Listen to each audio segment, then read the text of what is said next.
Okay, let's dive into what is, without a doubt, one of the most haunting stories from the ancient world. Seriously.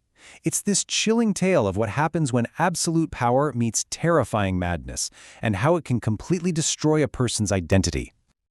So, picture this. You're walking through ancient Rome, right? And you see Emperor Nero with his stunning new wife. But then you start to hear the whispers, the horrifying truth that the person decked out in the empress's jewels was actually a young boy. And that's exactly where this story kicks off. So, to the entire Roman world, it looked like Nero had a new empress. Simple as that. But what they were really seeing, it was this elaborate, absolutely terrifying fiction. Behind that public show of an imperial marriage was a reality so disturbing it's hard to even wrap your head around. And I want to be crystal clear about this right from the start. This isn't just some weird, quirky story about Roman excess. No way. Historians, both ancient and modern, they look at what happened to Sporus and they call it what it is. A calculated, systematic act of cruelty. A complete violation of a person's body, mind, everything. So you have to ask, right? How does an emperor get to this point? I mean, how does this even happen? Well, to get a handle on this incredible act of cruelty, we've got to understand the man behind it. Nero wasn't born a monster. Actually, his early reign was seen as the dawn of a new golden age. The thing that changed everything, the catalyst for his descent into madness, was one person, his wife, Poppaea Sabina. In this timeline, it really shows you just how fast Nero's spiral was. I mean, he starts out with all this promise, but then his obsession with Poppaea just completely takes over. The real turning point, the point of no return, is 65 AD. In a fit of rage, he kills her. And that one act just shatters his mind. It's what leads to a total, complete break from reality. Okay, so to really get Nero's obsession, you have to look at Poppaea compared to his first wife, Octavia. See, Octavia, she was a political marriage, all business, quiet, reserved, kind of part of the old guard. Poppaea was the polar opposite. She was vibrant, ambitious, and she absolutely loved the spotlight. For Nero, she wasn't just a wife. No, she was like an extension of his own massive ego, his vision for himself. And that obsession, well, it twisted into something much, much darker pretty quickly. It became this desire for complete ownership. This wasn't love, it was possession, plain and simple. He would fly into these murderous rages if other men even glanced at her. He'd spend a fortune on her, but it wasn't generosity. It was just a way to brand her as his. He basically treated her less like a person and more like this beautiful, perfect object that existed for one reason, his pleasure. And then, the moment that changed absolutely everything. In 65 AD, they're having an argument, and Nero, this is the man who rules an empire of 60 million people, remember, he just completely loses control. He strikes his pregnant wife so hard that he kills her. The one thing in the world he was obsessed with possessing, he destroyed it with his own two hands. Now, his reaction to this, it wasn't grief, not in any normal sense. It was full-blown delusion. He refused to have her body cremated, which was the Roman custom. Instead, he has her embalmed. He declares her a goddess. And get this, he would spend days talking to her corpse as if she were still alive. Can you imagine? The entire imperial court had to just stand there and play along with this absolutely terrifying fantasy. So it's in this state of total madness that Nero lays eyes on a young man in his household. And in that broken, grieving mind of his, this horrifying idea starts to take shape. The logic was twisted but simple. If he couldn't have Poppaea back, he'd just make a new one. This young man's name was Sporus. He was a freedman, probably just a teenager, maybe 14 or 15, who'd grown up in the palace. He had zero power, zero influence, nothing. But he had one thing that was about to seal his fate. He had this uncanny, almost supernatural resemblance to the dead empress, Poppaea. And this breaks down the whole chilling process. And you have to understand, this wasn't just a crazy idea he had one afternoon. This was the systematic, step-by-step destruction of a person.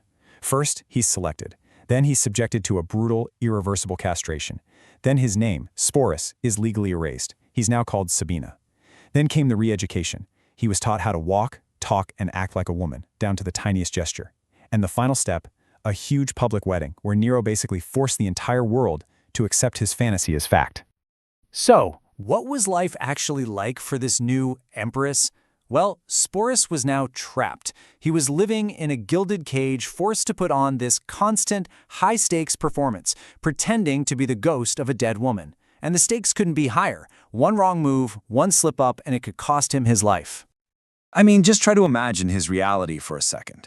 All those luxurious gowns, the priceless jewels that Poppaea used to wear, for Sporus, they weren't gifts, they were shackles. They were constant, heavy, physical reminders of the identity that had been forced onto him and of the person who was supposed to be. The psychological strain here is it's almost impossible to comprehend. He had to answer to a dead woman's name. Imagine Nero starts reminiscing about some old memory he had with Poppaea. Sporus had to pretend to remember it too. He lived like this for over 2 years, and while he got incredibly good at the deception, everyone said he became withdrawn, quiet, and just deeply, deeply sad. So in 68 AD, Nero's reign of terror finally comes to an end. The Senate declares him an enemy of the state, and he takes his own life. You'd think this would be the end of Sporus's nightmare, right? Freedom at last? But no. For him, the tyrant's death wasn't an escape. In fact, his ordeal was about to enter an even darker phase. Yeah, you would think he'd finally be free, but that is not what happened at all. Instead, Sporus became this political prize, a living trophy symbolizing Nero's power. He was literally passed around like property from one ruler to the next, first to a guy named Emperor Sabinus, then to Otho, and finally to Vitellius. And each one of them continued the abuse, forcing him to keep playing the part of Poppaea. So, his tragic journey is finally coming to an end. Under this new emperor, Vitellius, Sporus is faced with one last, absolutely unbearable humiliation. And at that point, he had to make the only choice that was still truly his to make. So what was this final straw? Well, Vitellius decided he was going to use Sporus as a prop in a public spectacle. The plan was to force him into the Colosseum and make him reenact a violent, humiliating myth, all for the entertainment of thousands of people. It was the ultimate degradation, the final insult. So, that leads to the crucial question, doesn't it? After having his body mutilated, his name erased, his entire life turned into someone else's performance, what power did he actually have left when he was faced with this final horror? Well, rather than go through with that final public humiliation, Sporus made a choice. He chose to die. In 69 AD, probably not even 20 years old, he took his own life. It was his way of saying he refused to be a pawn in anyone else's game ever again. And this, I think, is the most powerful way to look at it. His suicide wasn't just an act of despair. It was his final act of defiance. It was a tragic but ultimate reclamation of his own agency. For the first time in years, he chose the terms of his own fate. So, why do we still talk about this story 2,000 years later? Why does it matter? Well, because it's such a stark, brutal reminder of what happens when absolute power goes completely unchecked. It just peels back all that imperial grandeur and shows you the real human cost underneath.